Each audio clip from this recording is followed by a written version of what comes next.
I have a particular set of skills. Understanding racism. Hey, how's it going? I wanted to make this quick video.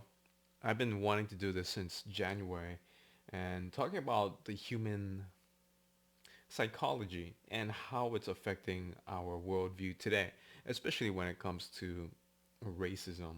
And not just that, but all the divisions amongst groups of people and also the reason why we can't just all get along. And I prepared a short little series of videos for you, but it's going to revolve around this now famous clip from Liam Neeson. You know him as the guy from Taken. That's what I was, playing on earlier. I have a particular set of skills. I will find you and I will kill you. And in an interview, he was asked, how did he get into the zone for this movie because it was a movie about revenge. Although that's literally every movie I know him from, right? But he had then given this story, which I'll play for in a bit, about this encounter he had about 40 years ago, and it made him feel a certain way. It was a very controversial quote. Let's let's hear it. This is true. I'm not going to use any names, but I was away and I came back and she told me she had been raped, but she handled the situation of the rape in the most extraordinary way. But my immediate reaction was, I asked, did she know who it was? No. What colour were they? She said it was a black person. I went up and down areas with a cosh, Anyway, that's like a little hoping baton I'd be or something. A little stick. approached by somebody. I'm ashamed to say that. And I did it for maybe a week, hoping some black would come out of a pub and have a go at me about something, so that I could kill him. And it took me a week, maybe a week. Okay. No, I'll end it right there. But so you get what his whole spiel was. He says 40 years ago, and he had a friend that was sexually assaulted, and it turned out to be a person that was black. And this is in Europe, I suppose. He's Scottish. He has some odd accent, Scottish or something. And so, what's interesting about that? I know a lot of people got upset. I know, cause I mean the gravity of the situation. It's just wild. I mean, okay. First of all, I hate it when news they take tweets and use that as evidence to make a story. All right, it's just random people on the internet. Okay, so and a lot of people are obviously upset or were obviously upset. This was almost over a year ago, but um, it's interesting because when I see that, it's just people kind of, in a way, hearing what he has to say and then just confirming what they already think. That is, white people are killing black people, just them out, knocking them down like bowling pins, and white supremacy and all that. And all they're thinking is, this confirms it. This confirms it. And here's another one. What's really disturbing is everything, but the death of any black man would satisfy his revenge quota, as if this is some sort of logical process, and that he knows his whiteness would protect him if followed through on it. By the way, I don't necessarily agree with this either. I don't think this is a logical process that like a first degree murder where you're planning things out, although it's kind of planned. But this was 40 years ago, before he was famous, right? The first movie I know him from was what? Rob. Was it Roy? And that was when he was already, what, 30 or 40. He was a nobody 40 years ago. And so he was not being protected by Hollywood or anything. He was some bloke in uh, the United Kingdom somewhere. Okay. Um being upset, someone that attacked your family is understandable, but targeting innocent black men for a week with weapon, actually that is premeditated, so that would be. Um, but what I wanted to look at, and then she talks about white privilege, and this was a time before it, and I, I understand why people think this, but I want to look at it from a different angle. I want to look at why he thought this. Um, and I think if I were to ask people watching that same clip, they wouldn't have an answer other than white privilege, because white people are racist, because he's racist, because he's a bad person, cancel him, kill him, hang him, guillotine him. His children are going to be racist. White people are inherently racist. And that's not a good enough explanation because it doesn't explain how similar associations, forms of grouping people together happen all throughout the world. And I'm going to talk about that in a bit. And so I wanted to take this time to say, once I heard that, I I was I was shocked because no one would ever say that, but he did, and it wasn't like some sneaky cam like what they did with Papa John and L.A. Clippers owner, where it's, you record something and then you throw it out for everyone to see. This was his own admission. He's an old man now. He's a what's in his 60s or 70s, and this was his own admission. Um, And you might think he's a fool for that, but I think he was being honest. And those two may not necessarily be the same thing. I think And most believe it or people not, would. power walking. Power walk. Yeah, 2 hours every day. And this was his next interview right after that. And I don't think most people would admit it because they know that that's the immediate fallout. That's what people are immediately going to think of you. And that's going to affect your, um, I guess, how you're perceived. It might affect your future. But I saw it as an honest explanation of his feelings, his thought process. And I wanted to take it further. I wanted to ask, why does he think that way? You can To, And I don't to think he get rid of this, and I'm not racist. This was nearly 40 years ago, and I'm a fairly intelligent guy, and that's why it kind of shocked me when I came down to earth. Okay, that was very short.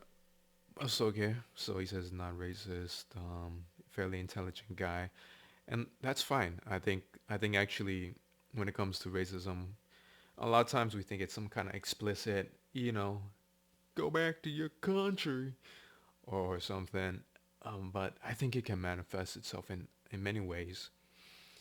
And I think he does feel he's a good person, and he does accept that it's a racist idea.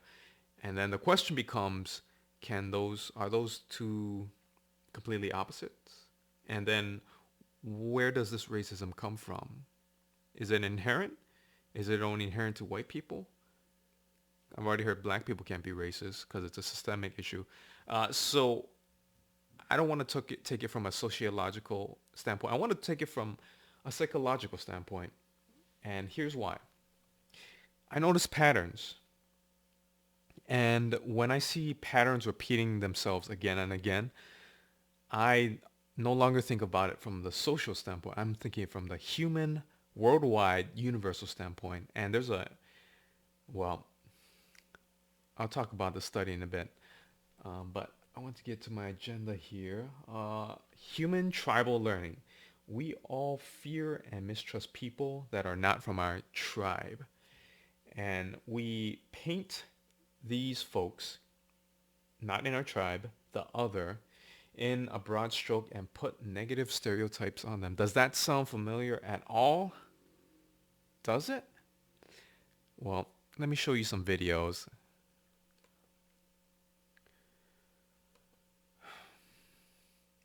Tell them to move. Tell them to move. Move.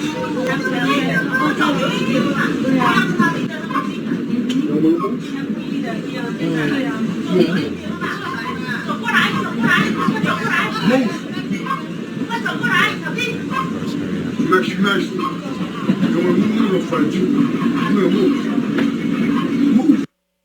And he's got this was right when the coronavirus was breaking out in the U.S. And this guy is basically sees an Asian guy, thinks he has coronavirus, and then uses Febreze to disinfect the coronavirus. All right, I'm not saying this is a logical process, but ask yourself why does this person think he's diseased just because he's Asian? Why? Now, you might think this is an isolated incident and he's ignorant. Then explain how is it that all throughout the world we see anti-Asian sentiment and violence against Asian people. You can just search it up. I've kept up with the news. Even the FBI came out and said there will be a rise in um, racist incidents or violence against Asian Americans due to this coronavirus stemming from China. I didn't say against Chinese, all Asians, Asian Americans, Thai, Korean, Japanese, um, Filipino, or just Asian Americans like myself. All right.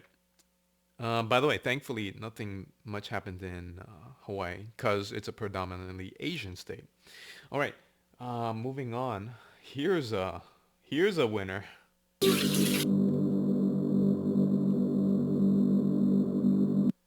Yeah. Pretty black. First we have Black. yeah. Yeah. Pretty black. Yeah. Go to jail. Okay, so they're making some kind of messed up racist barista drink and just throwing out all these stereotypes. Um, and you ask yourself, how did you get these ideas about black people like that? How did you get these so quote unquote facts about black people? Don't know. Let's continue. Another video. And because I don't want to leave out anybody, I want to see how it manifests itself. Here's a fun little video I saw. Chinese businessman in, what was it, Kenya? And here's what he had to say. Top in Ruiru, he refers to Kenyans, including President Uhuru Kenyatta, as monkeys. This is all the Kenyans, like a monkey. Even Uhuru Kenyatta. All of them. It's like a monkey. Yeah, sure. The president of this country. Yeah, sure. Liu, who was nicknamed Judge by his employees, brags that there is nothing poor, black, smelly Kenyans can do to him if he fires the employee. Here. You don't care. I don't belong to here. I don't like here. Like a monkey people. I don't like. Talk with them. Smell is bad. And poor. And foolish. And black. Who like them? Okay, bro. We get it. You don't like black people. Now, how is it that he knows so much about the black people in Kenya? Because I'm just assuming he doesn't really have a lot of black friends or dated a lot of black Kenyan folks. And so I want to ask, how is it that these are all so different yet so similar? And my theory, I haven't substantiated this yet because I'm just a person that's thinking and trying to draw patterns. How is it that all of these events involve people saying or doing or thinking disparaging things about other folks separated by, race, nationality, however you want to call it, and they're thinking negative things about them? And how is it that also these aren't isolated incidents? These, you see them repeating themselves across the world. And these are examples from my videos are just a few of them. And I believe it's because people naturally break themselves into tribes, us versus them. I've talked about this again, and I will continue talking about it because not enough people are talking about it. They just say, well, it's because so-and-so is racist. I've heard it all. I've heard, well, it's because white people are racist. Oh, if it's because black people are racist. It's because Asian people are racist. It's because Middle Eastern people are racist. Guess what? We are all guilty of that. My theory is it is built into us, into our mentality. And so the reason why you see this occurring again and again And again, throughout the world, throughout history, is because it's built into us. It can be taught, but even without teaching, it will manifest into itself in ways like this. And it doesn't even have to be across races. It can be something as simple as boom, mic drop. If you don't know what this stands for, it stands for all cops are bastards. And it's a rallying cry, I guess, or just a common motto with some of the more extreme protesters right now. And again, I see it as the exact same pattern where you see people as them, your enemy, or at least not part of you. You paint them in a broad stroke, and you are hypersensitive to negative information. Obviously, there are great stereotypes about cops, um, Kenyan people, what's it, black people, what was the other one? Asian people. But when you compare it to negative stereotypes that you can think of, you think they're equal? I bet you money the negative stereotypes outweigh how many good stereotypes you can think of. And I believe there's a study out there that caught my attention as well that gives me insight into this idea why things manifest the way they do. And it's this study, interior temporal lobe tracks the formation of prejudice. And we can use the P word too if we want to make it. But the whole idea was there was a study and they were making up these groups of people.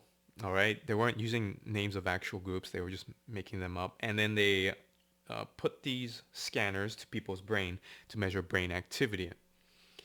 And basically they were telling information about these fictional groups. And they noticed that when it came to the minority group, when they spoke positive information, there was, some brain activity, right, associated with learning. Prejudice is a form of learning, if you didn't know. But when they spoke some negative information, that's when there was increased brain activity. All right.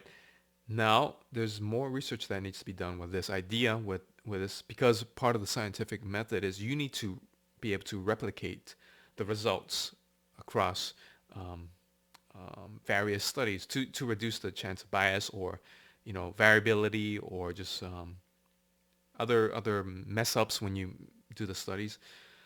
But if this is true, is that not a good way to explain why we have negative stereotypes more often than good stereotypes, and why we see separatist or racist or tribal mentalities across all sorts of people? After all, don't we hear other phrases such as all men are pigs, all women are gold diggers, all Muslims are terrorists? What else? There's so many. All Americans have guns. All right. Now keep in mind that when it comes to ourselves, we would never think that. As Americans, we would never think we're all gun-toting nut jobs. But if you were to ask people from across the world, and you ask them what they think of Americans, guns will come up. And that's also because of the information they're fed, which is shootings, and you can buy guns at Walmart, which is very different to what their gun laws are in their country are. Okay, so last thing to be said, yes, that is the general idea of where my thinking is. I think that this is something I'm going to continue to work on. I would like to work with other studies that talk about this and to find other information, but I believe instead of just pointing fingers and saying so and so Liam Neeson is just a racist piece of trash, cancel him, I think there's an opportunity to learn. Not that he's some sort of preacher, but what he said wholehearted, honestly, okay, but I'm not racist. I'm intelligent. And this really happened to me. I don't know why. I was ashamed of it. I think that can provide insight into how our brain works, why we form prejudice or become racist, and why it's so universally found. But also, once we understand this, right, how we can stop it. Because this is a form of bias. And if we understand bias, it's almost like checking our blind spot. All right. We don't check our blind spot, that can put us into danger. When we understand our blind spots, we check for it. Then we know how to, okay, stop, wait for this car to pass, and then shift. Okay. A great philosopher Sun Tzu once said, know your enemy and know yourself. And in 100 battles, you will not be in danger.